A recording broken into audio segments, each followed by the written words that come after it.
खा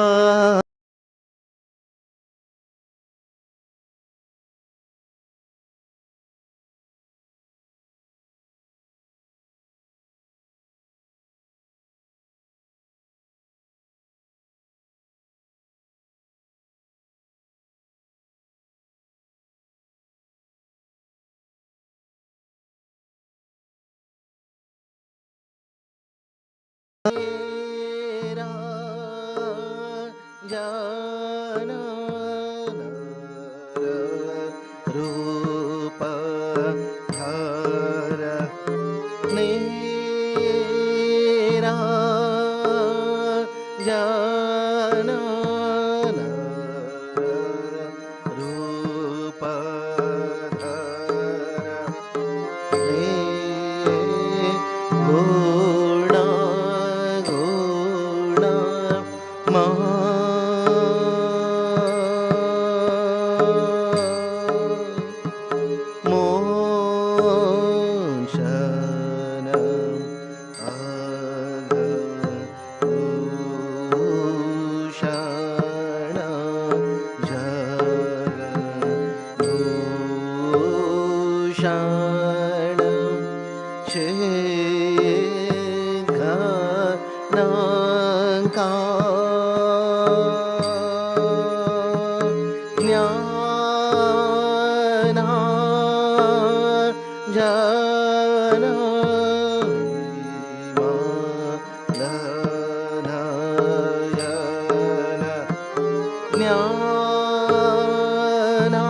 jana yoga dasharana tarana bhava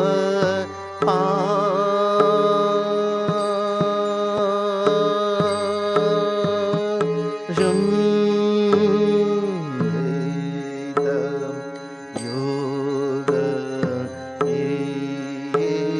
ishvara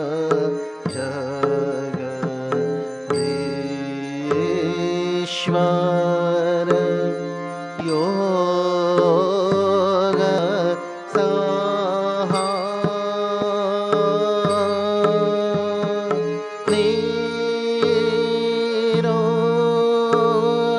nirodhana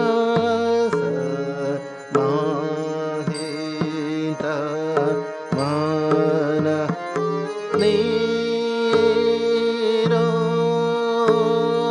nirodhana samahita mana nirakita vakra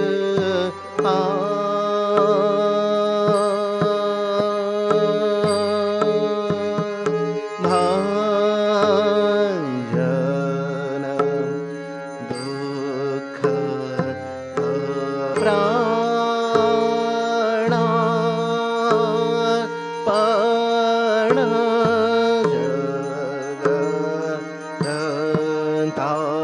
jagadantarana trantana kalido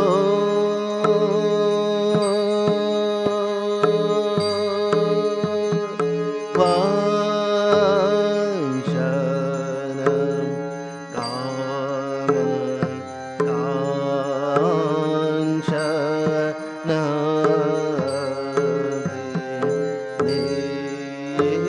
nindeta yendriya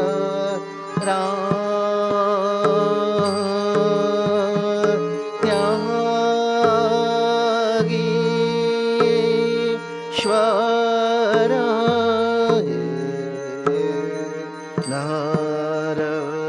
naravara tyagi shvara naravara deho pade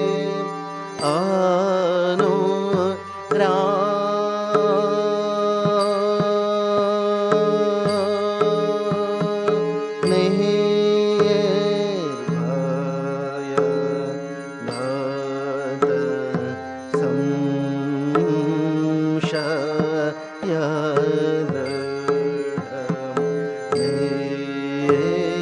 nishchaya manasa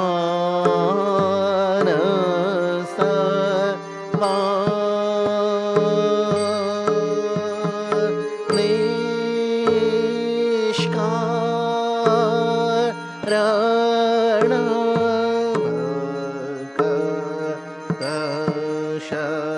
bhakasharana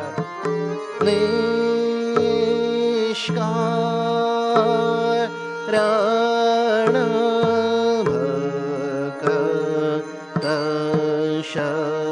bhakasharana yadi jati kula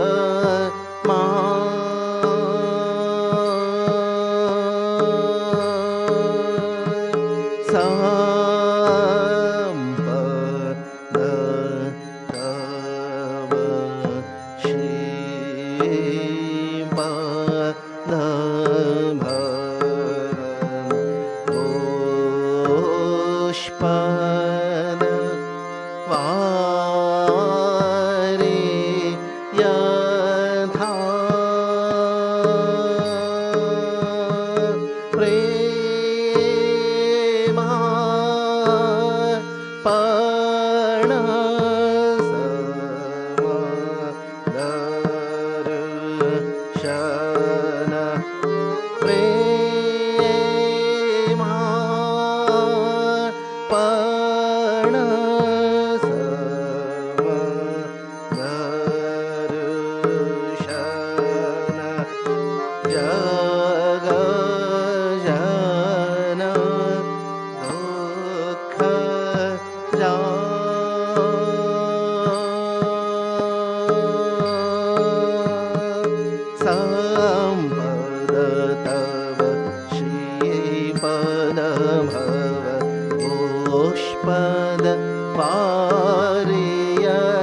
प्रभु मनुवचनैकाधार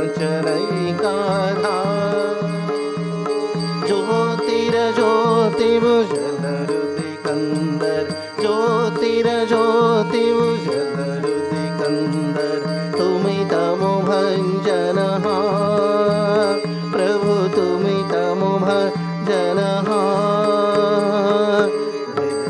रङ्ग रङ्ग भङ्ग बाजे अंग संगमृदङ्ग रङ्ग रङ्ग भङ्ग बाजे अंग संगमृदङ्ग गायछे छंद भक्तवृंद आरती तोमा गायछे छंद भक्तवृंद आरती तोमा जय जय आरती तोमा हर हर आरती तोमा शिव शिव आरती तोमा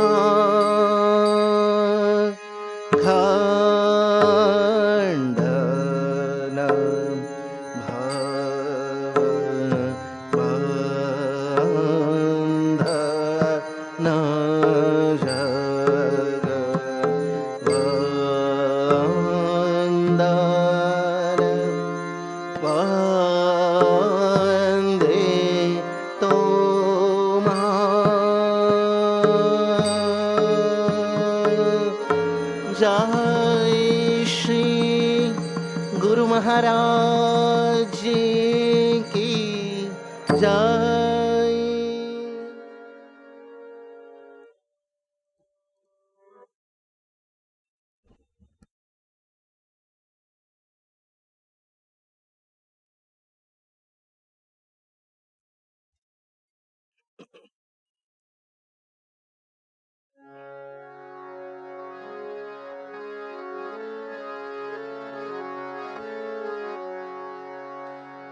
ॐ ह्रीं वृतं तमचलो गुणजे गुणेन्द्यः नक्तं देवं सकरुणं तव पाद पद्मं मोहङ्कषं बहुकृतं न भजे यतोऽहं तस्मात् त्वमेव शरणं मम दीन बन्धो भक्तिर्भगश्च भजनं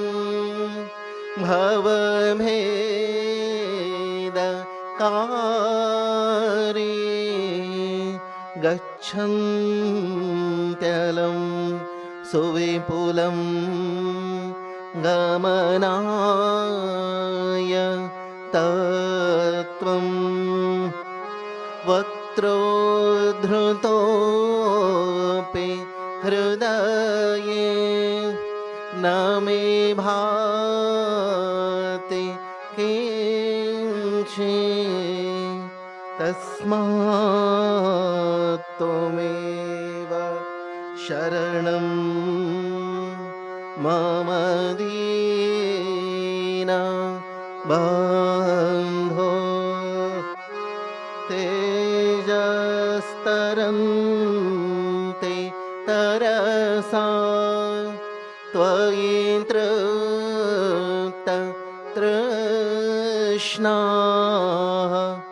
रागे कृते ऋतपथे त्वयि राम कृष्णे मर्त्यामृतं तव पदं मरणोर्मे नाशं तस्मात् त्वमेव शरणं मम दीन बन्धो करोति कलुषं कुहकान्तकारी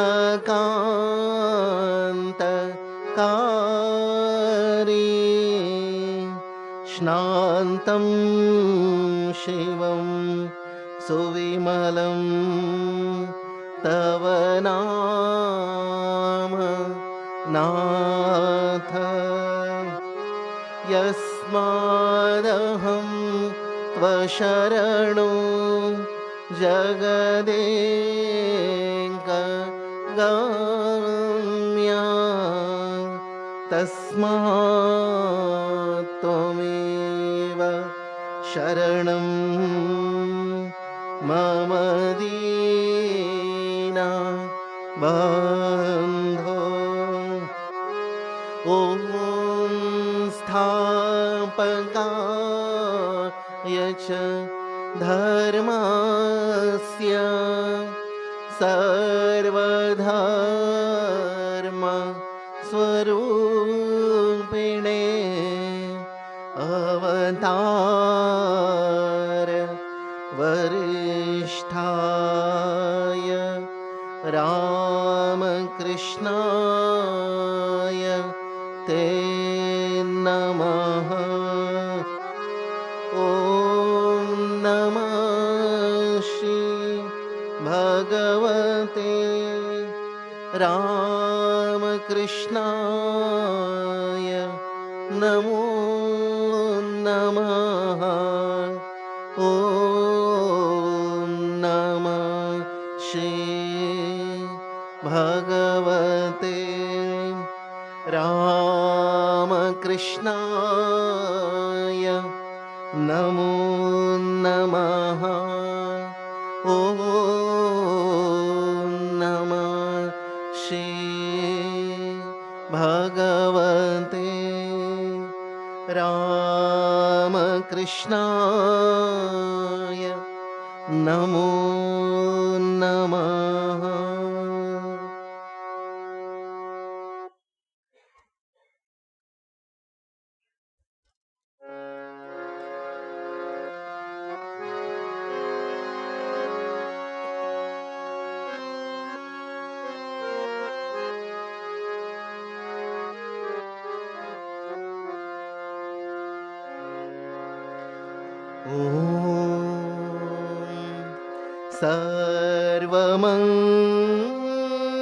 सर्वमङ्गल माङ्गल्ये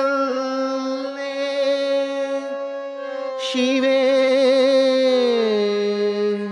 सर्वार्थ साधिके शरण्ये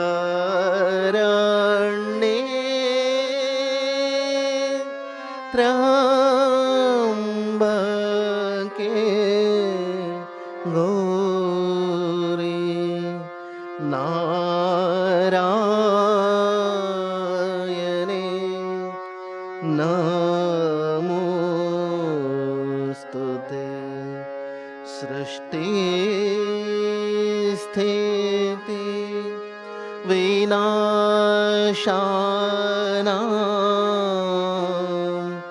शक्ति भूते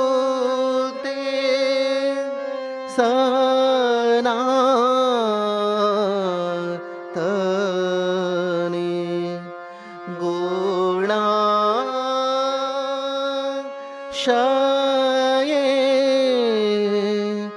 गुणमये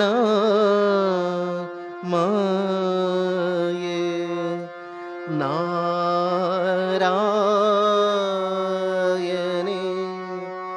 नमोस्तुते।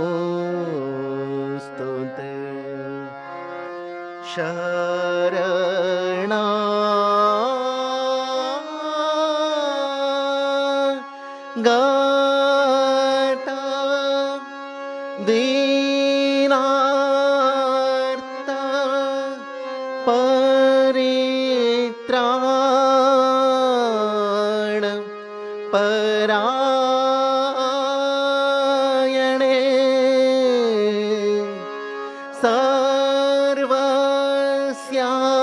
सर्वस्यार्थ हरे देवी नारायणे नमोस्तुते जय नारायणे नमोस्तुते जय नारायणे नमोस्तुते जय नारायणे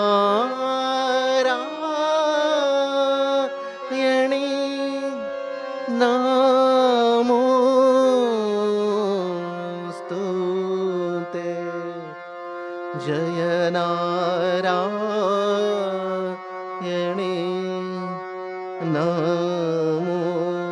नमोस्तुते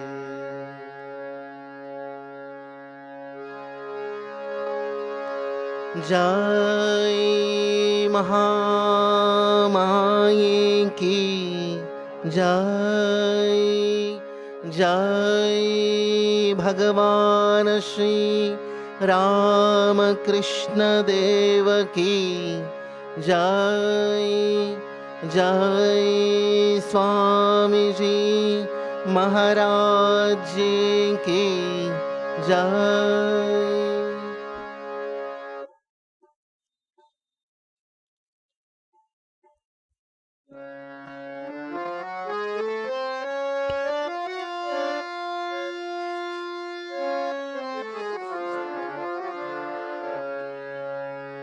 प्रकृतिं परमां अभयां वरदां नररूपधरा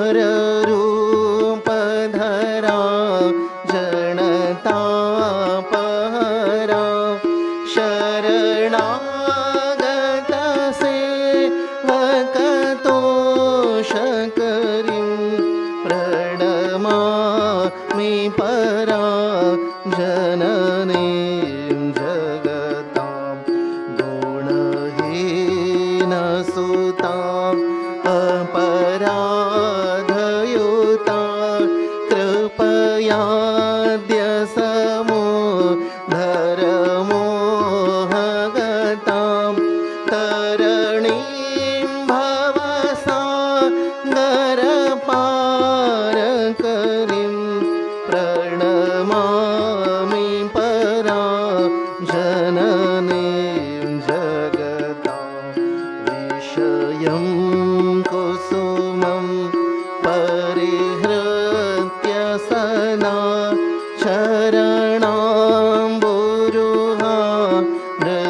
शान्ति सुदां पेबभृङ्गमनो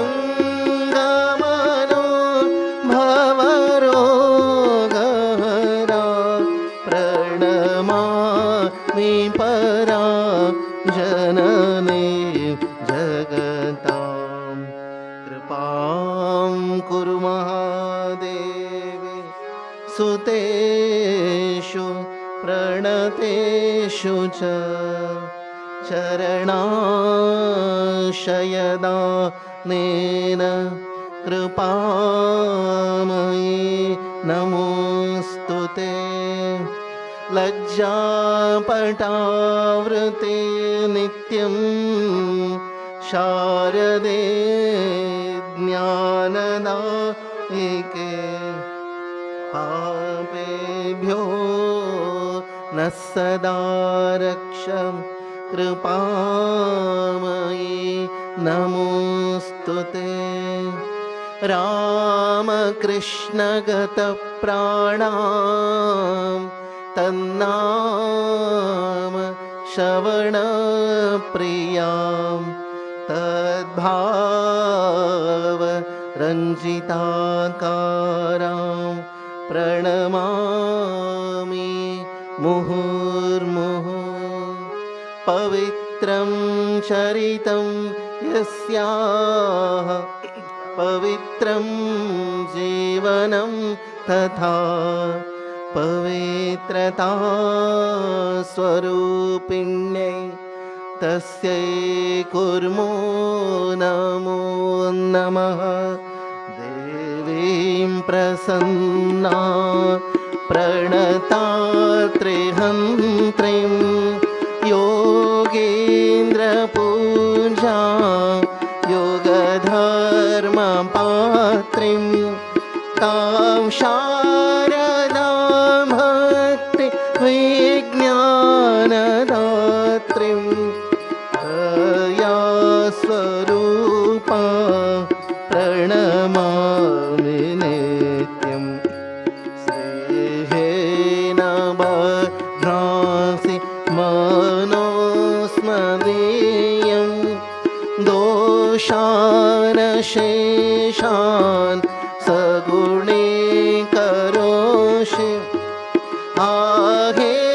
आहेतुनानो दयसे सदोषा स्वाङ्के गृहीत्वा यदिदं विचित्रं प्रसीद माता विनयेन याचे नित्यं भव स्नेहवती सुतेषु प्रेमैकबिन्दुं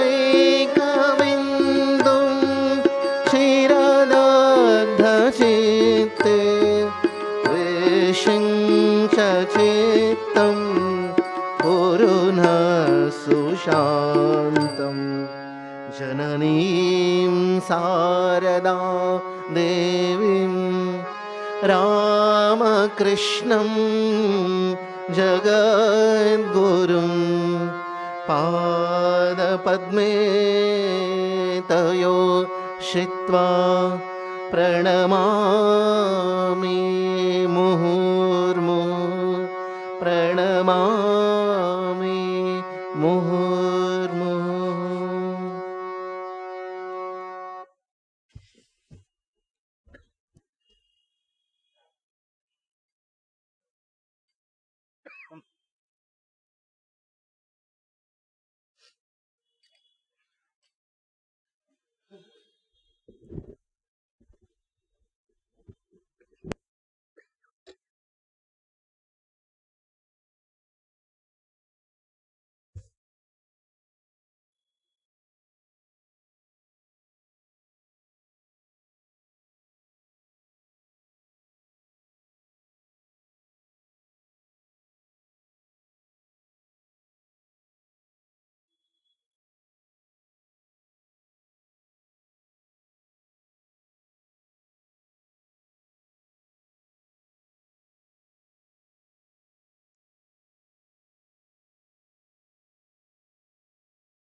Hello.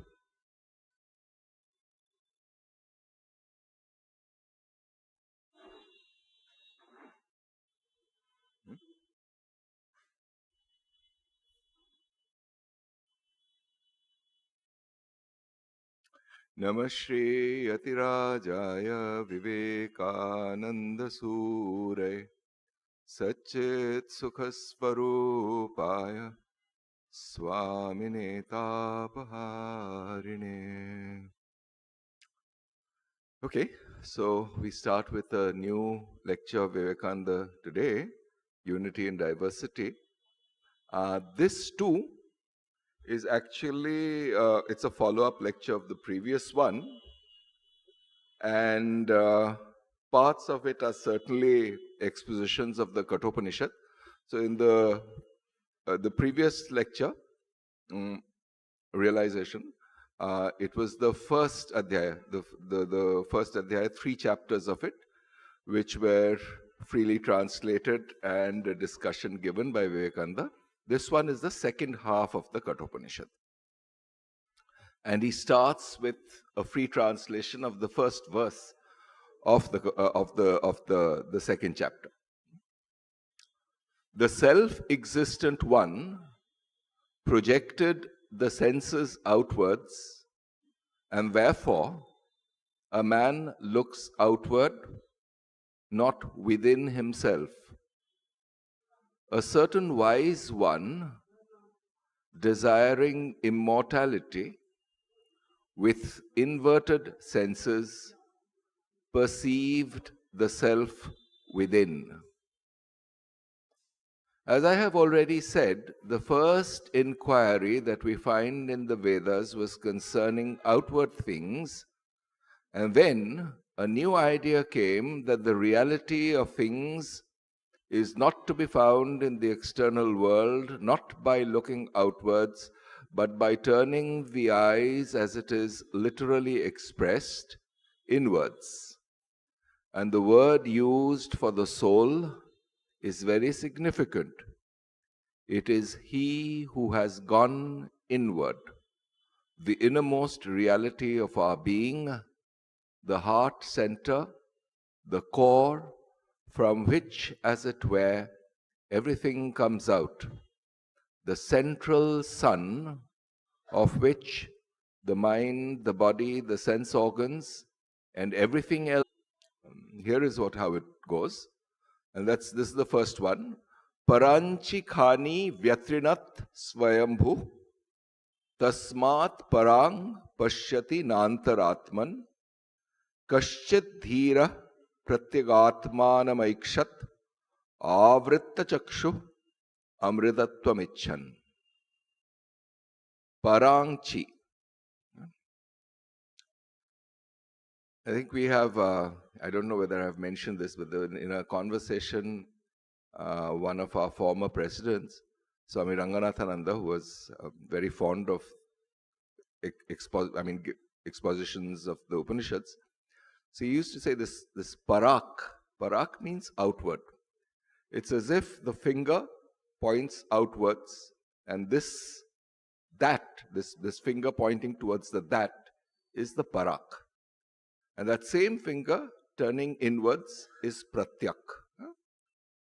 So it's this and that. This is the dichotomy that is being talked about here. Kha literally means sky. And in this Vedantic literature, there is the various sense organs or the various instruments of knowledge that human beings have, they are put in some kind of parallel or sync with various aspects of nature. So the sky, kha, is identified with the organ of hearing. Yeah? So khani here literally means kha, and it's plural, kha ani. Yeah? So what it means is that the sense organs that we have, which means the organ of hearing and other such instruments of knowledge, paranchi khani. So that means all these are directed towards the outside world. So we gain knowledge from what we call the external world, which means that our principle of gaining of knowledge by default is from the external world. Kind of a common sense foundational statement. And why is that the case? And here is a bit of a description. Vyatrinat. Vyatrinat is as if the Vyatrinat Swayambhu. It's as if the self-existent one, that means the principle of consciousness within us, did some, it made sure that these instruments of vision or instruments of hearing, instruments of knowledge were directed outward. And so, tasmat, so, parak pashyati.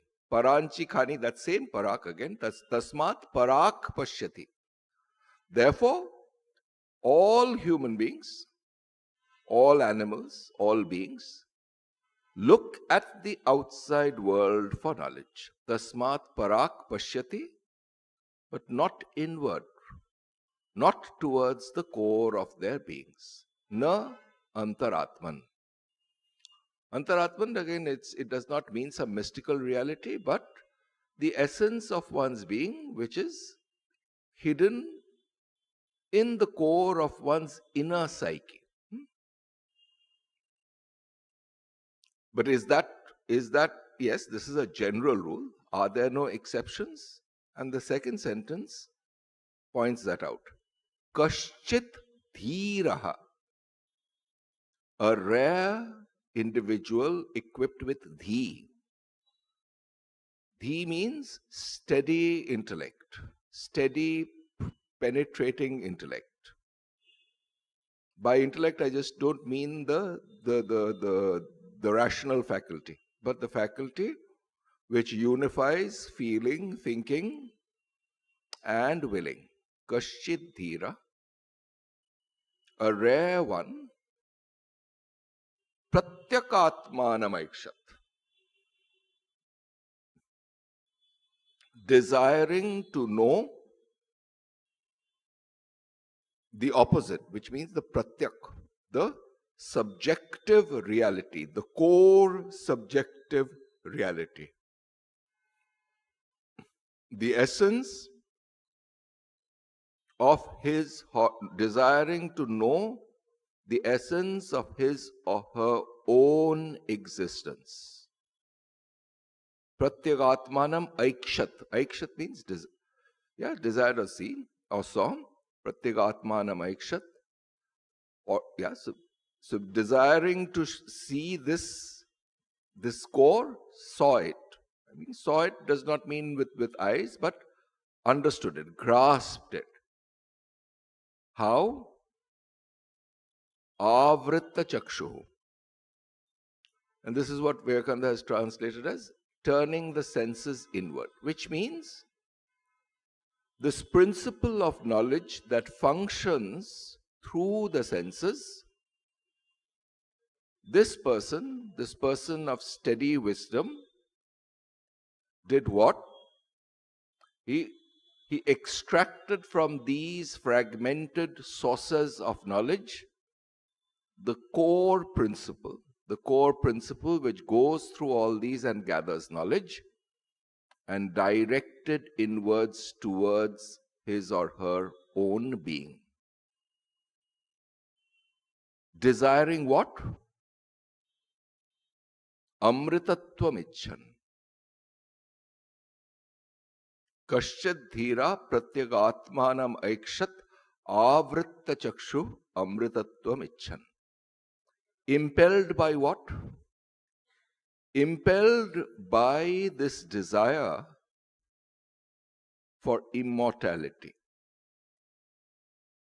Amritattvam icchan.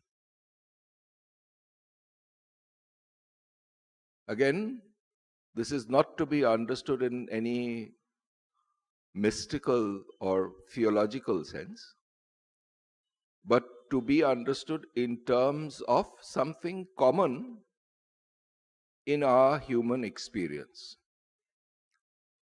What is it? Everything that we see around us, including our physical reality, our mental reality, is changeful, dying. What is there yesterday is not there today and will be gone tomorrow. We look at photographs of ourselves from 10 years back, 20 years back, we see that we have aged drastically. Things that were there at that point of time, energy, enthusiasm, etc., has changed. Sometimes for the better, sometimes for the worse. But in any case, change in time is a law of human existence. And as a natural culmination of life within this framework of time comes death. And so here this dhira, the person of steady intellect, such a person starts off by this enquiry, is this all that is there? What really is true? What is real?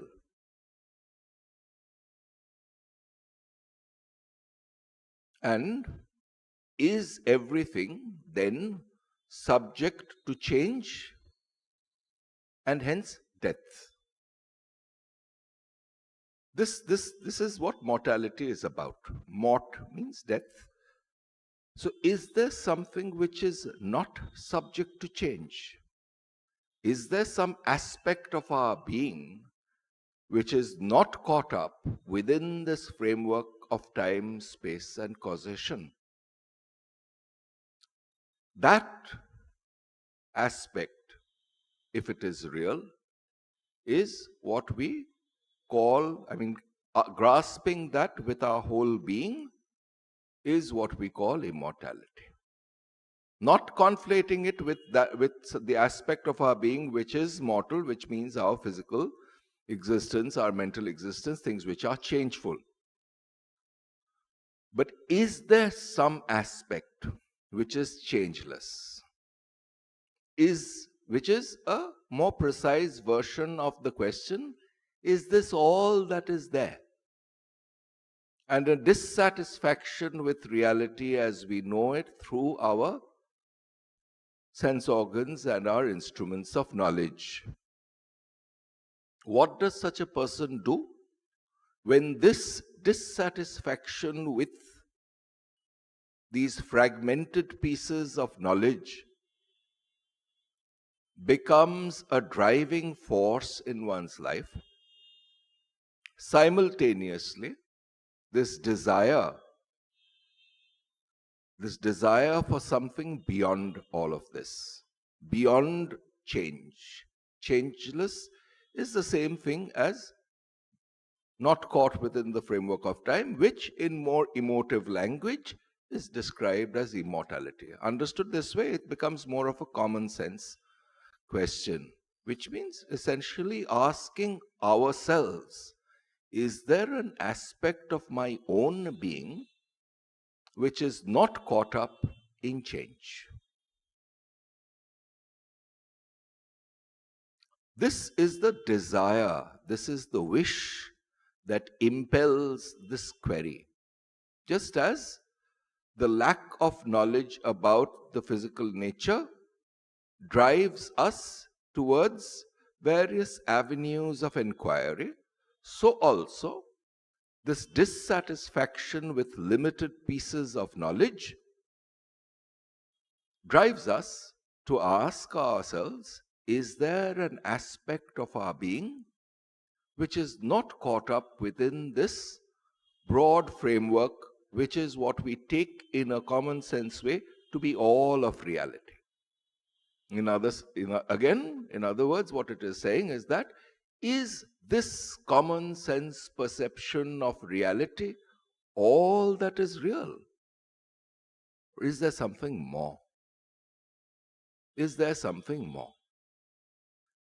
This is a felt dissatisfaction. No amount of intellectual ratiocination can it can smother this query if it is there, nor can it really be perceived as significant if one has not come across it in some form or the other. But if it becomes a driving motive in one's life, amritatvamichan, and if it's backed with a steady instrument of enquiry, dhiraha, what happens? Pratyagatmanam aikshat. Such an individual, driven by this desire for a reality not caught within the framework of time and space and causation, discovers that reality as the essential part of his or her own being. This is the perception of the reality of what is being called here the Pratyagatman. And what's the opposite? That's what the second verse is about. Paracha kaman anuyanti balaha. Childish people of childish intellect, without processing this enquiry, what do? They keep getting stuck at, oh, I desire this, I desire that, I want this, I want that, without steady enquiry to back it up.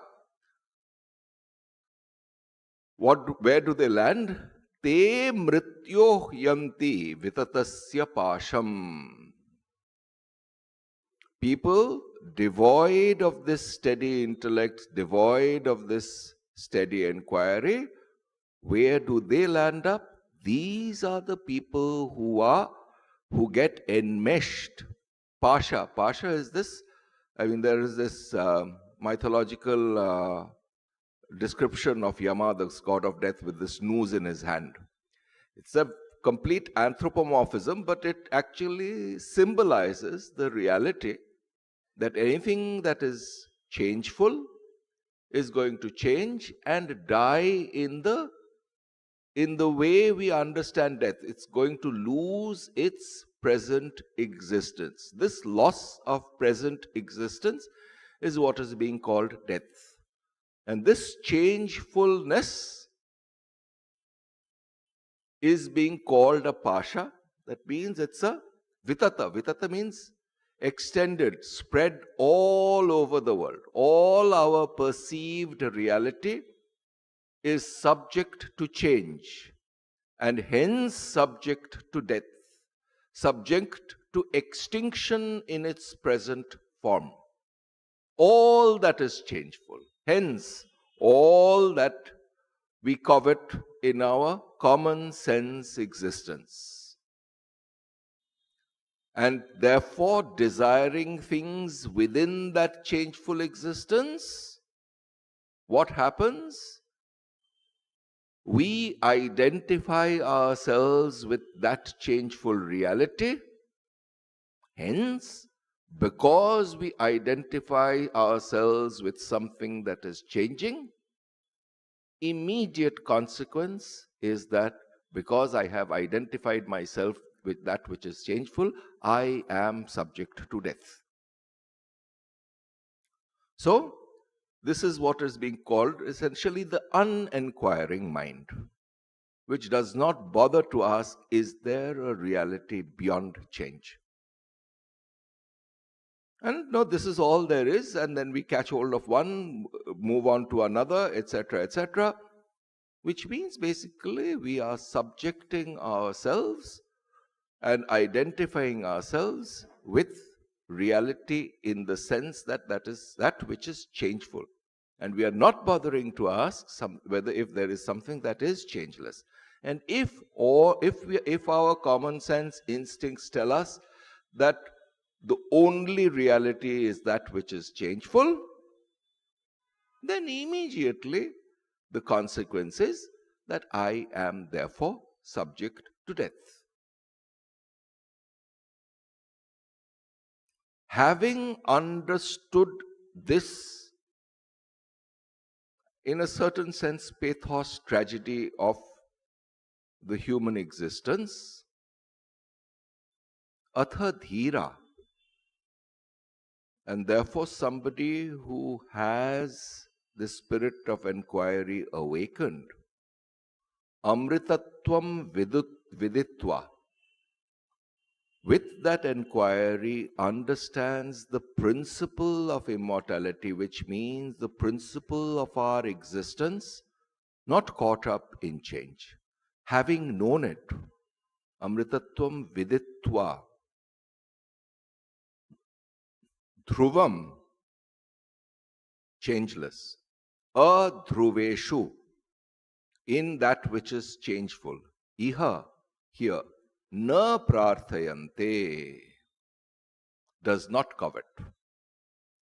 Therefore, the person of steady intellect, equipped with this penetrating capacity to inquire, having known that principle of immortality, not as something speculative, but as something very real, as the core aspect of his or her being, viditva, in that sense, having known it in that sense, not as an object, but as the substratum of one's own existence itself. Having known it in that form, what does such a person do? Dhruvam adhruveshu iha na prarthayante. Which means the mindless way of functioning, of catching hold of one thing and then moving to another, etc., that such an individual no longer seeks. Okay, so these are the two core verses. Having read out to you the original two Sanskrit verses, let's get back with this understanding of the two original verses to Vivekananda's free translation again. This will add a certain measure of flavor or depth to what Vivekananda is saying. Let's read that, what we just read at the very beginning again.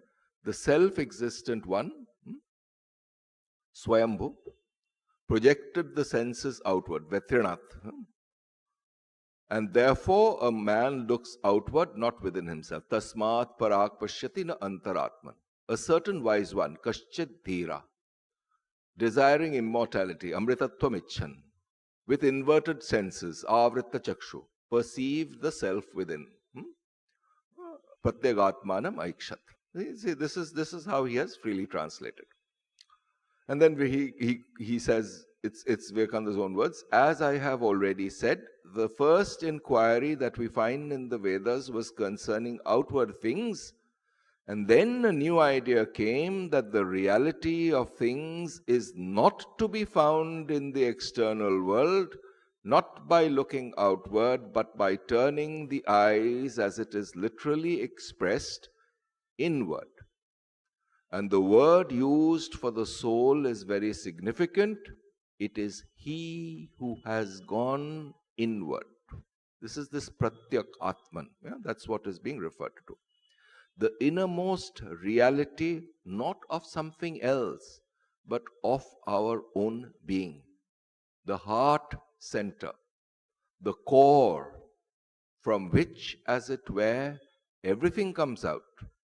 The central sun, of which the mind, the body, the sense organs, and everything else we have are but rays going outwards. Paracha kaman anuyanti balaha. This was the second verse. This is what he's translating here. Men of childish intellect, balaha, ignorant persons, run after desires which are external and enter the trap of far-reaching death.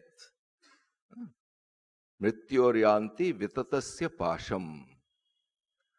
But the wise, understanding immortality, amritatvam viditva. This is how he is translating it. Understanding immortality, never seek for the eternal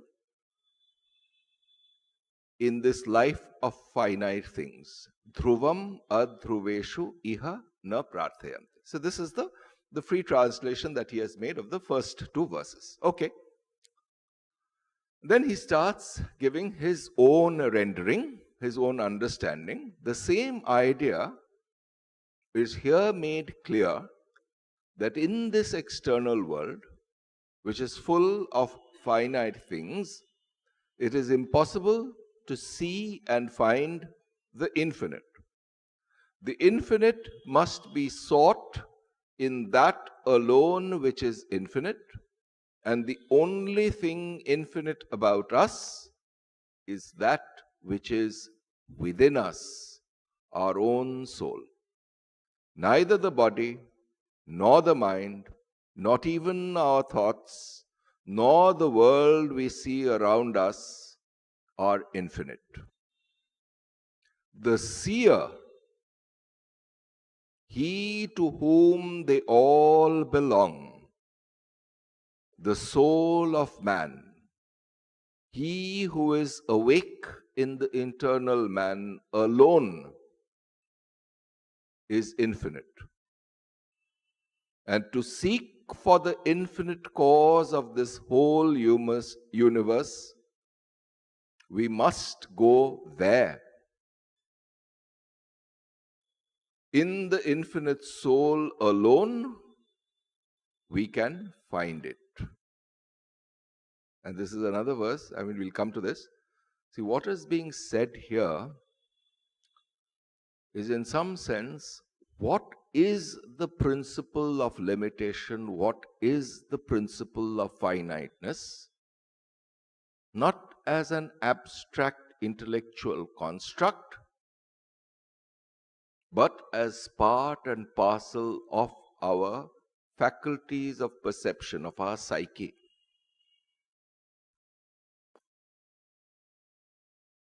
And in and through every piece of knowledge, there is knowledge itself that is shining. We catch hold of it only in limited ways. So, for instance, if I am looking at some chair or a person, yes, okay, there is a knowledge of a chair, knowledge of a person, knowledge of a room, knowledge of fans, etc., etc.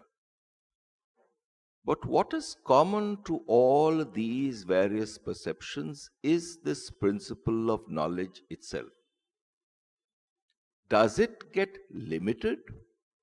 Once you look at this common generalization of knowledge of one thing, knowledge of another thing, knowledge of a third thing, and so on, and then try to grasp that faculty not as an abstraction, but as something that is very fundamental to us. When I know this laptop in front of me, what do I mean to myself that I know? Where is this principle of knowledge coming forth from? And if we can catch hold of that, catch hold does not mean by external means, but pause our mind, press a pause button in our perceptions, and catch hold of that which is shining forth through our eyes, ears, mind, and say, okay, this is where knowledge is springing forth. And if we can stop our conceptualizing there itself, this common principle of knowledge that each one of us has, can we catch hold of that and make it really, I mean, it is already something that defines ourselves, but can we perceive it? Can we grasp it in every moment of our existence? When that principle is not caught in these words, not caught in this specific understanding of a laptop, a chair, a table, but that principle of knowledge can be directed anywhere. It is in that sense that it is not finite. And if one is identified, if one can be identified with that which is the core of our being, when we have automatically moved away from that which is changeful, namely the knowledge of a chair, a laptop, a table, a person, these objects were changing. Was the principle of knowledge itself changing? No. And once we have abstracted ourselves away and caught hold of that which is common, we see that we have identified ourselves with an aspect of our being that is changeless. Why? Because that is not caught within the framework of time itself. Time comes on top of it. This gives rise to the perception of change, to the perception of time. And so there are two things. This is a subtle thing, but we need to introspect in order to understand the differentiation. There is time or change, and there is a perception or understanding or knowledge of time and or change. The second thing, the change itself by definition is change. But knowledge of change is the substratum that is changeless. Can we identify our beings, the core of our beings, with that changeless aspect? Then what we have done is this. Then we have understood the meaning of this verse, Amritatvam Viditva. It is the person who has been able to discriminate. See the difference between the perceived and the principle of knowledge that perceives. Once one is able to differentiate between these two, this is what is called viveka or discrimination at its subtlest, and identifies oneself with this changeless aspect of one's being. What has one done? One has actually done this amritatvam viditva. One has understood that there is the core of one's being is not fraught with change. And therefore, all the fear, apprehension, angst that was naturally associated with identifying oneself with change, that is gone.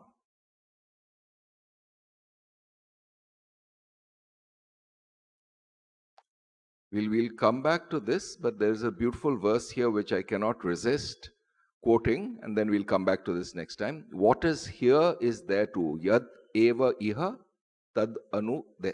Whatever is here is there too. Tad amutra. What is there is here also. In the sense that when we are saying, oh, there is this universe, it is the there. Yeah, there is this world, there is this land called Europe or Australia. There is the moon out there. There is this galaxy in the skies. But where is it perceived? If it was not perceived in us, would we be able to say that that knowledge that is there? So that which is there is really here, in the sense that the knowledge of that thing might be out there, but the perception, the knowledge of the object, that thing, that is here. It is in our consciousness that we perceive this vast expanse that we call the universe. What is here is there too. This is again another difference, is that basically what we are calling the external thing, this vast expanse of the universe, it is our knowledge pervading, our meaning, this knowledge principle pervading all of it. So what is here is there too, what is there is here also. He who sees the manifold goes from death to death. So, ya iha nana iva pashyati. So it is only when one perceives difference, the dualistic reality. That is what leads us to say, okay, that which is outside is something else, therefore I am conditioned by it, therefore I am changeful. And so this manifold reality in space, in time, in causation is something that we have instinctively identified with. Therefore, I am changeful, therefore I will die. Viewed this way, it is not something that is a particularly profound theological, it's not a particularly theoretical or theological idea. It is really taking our own day-to-day experience and analyzing it threadbare. When we see something as manifold, as changeful, we are immediately perceiving change. Once we are perceiving change, we are identifying ourselves with the changeful. And if I am changeful, I will die. That's all that is being said. It's the person who perceives the manifold, such a person goes from death to death. And once one ceases to see the manifold, recognizes that this manifold is not the essential reality, then change is not essential, the changeless is. That is the dhruvam. So this is the pratyagatmanam aikshat. Amritatvam icchan. This is the such a person has actually amritatvam viditva. It's there in the second verse. Amritatvam viditva is basically perceiving the non-dual nature of reality itself and seeing that one's own existence is part and parcel of this non-dual reality. And so long as it is that, no death, no change can harm it. So we'll come back to this verse next time.